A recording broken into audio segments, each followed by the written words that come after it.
I thought Mr. Carney did very well. I thought Jagmeet Singh did very well. Not so much for Mr. Poilievre. Was there anything that surprised you? Not much. It's just typical what politicians talk about. They usually don't answer the question, and they have a point of view they want to express, and they do it. Do you enjoy watching the debate? Well, the parts I watched, I did enjoy. Which leader do you think did the best job yesterday's debate? I think in the debate, Mr. Carney did the best job.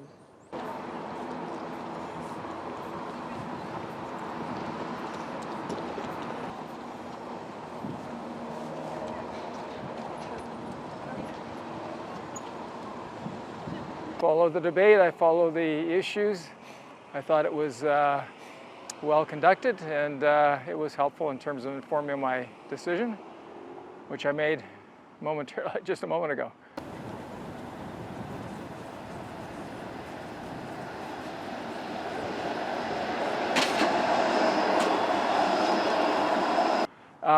Climate, number one, and economy, which is obviously related, number two.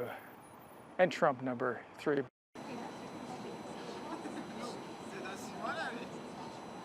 There are so many topics that are important in this election, but the fact that thousands are being killed in front of my eyes makes me feel like that is the litmus test for the Prime Minister of this country.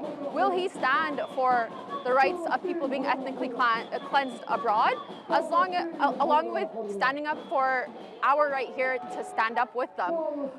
The rise of anti-Palestinian racism, the rise of Islamophobia. We are being silenced in our schools. We are being silenced in our workplaces. We're being silenced in public for simply calling a spade, for simply talking about genocide. And the Prime Minister of this country needs to be defending human rights at home, here, and abroad.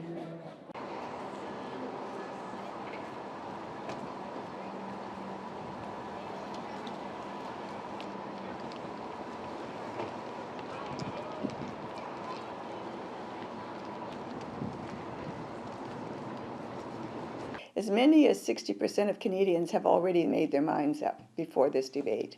So you're really only talking about, maybe 40% of the population. And debates don't really change much. I think that most of the time they just shore up the support.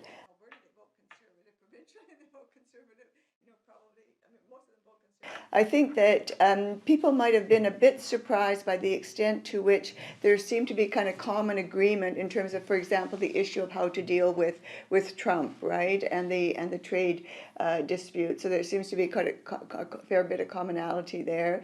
About the constituency, the MP from the Liberals and Conservative, Both the Liberals and the Conservatives agree that there is a need to fight back. Right, there's a need for counter tariffs. So there really is no disagreement there. The question, I think, then boils down to, okay, well, how are you going to compensate workers who are hurt by this, and how much will you compensate them? So I think, and what is your plan for getting Canada, some new trading partners and diversifying our trading partners? Because clearly the lesson that we've learned is we can't be so reliant on the Americans.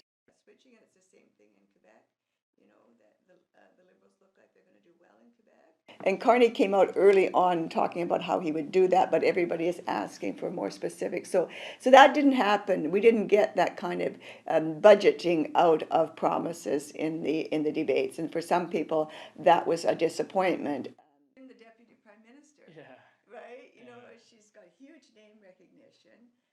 But the other thing that I found a really interesting contrast is, everybody says he's not a politician because he's just new to politics. And it was very apparent that there was a very different style on the part of Carney and the three other men in the debate, because he was more sort of thoughtful in many ways, and he was sort of more analytical, whereas you could see that the other three leaders come in with they've got their points well prepared, right? And they're going to roll out the lines they've been rolling out for some time, which, is fine. It's fine. That's kind of what these debates are about. But there was such a difference of style between Carney and the other three.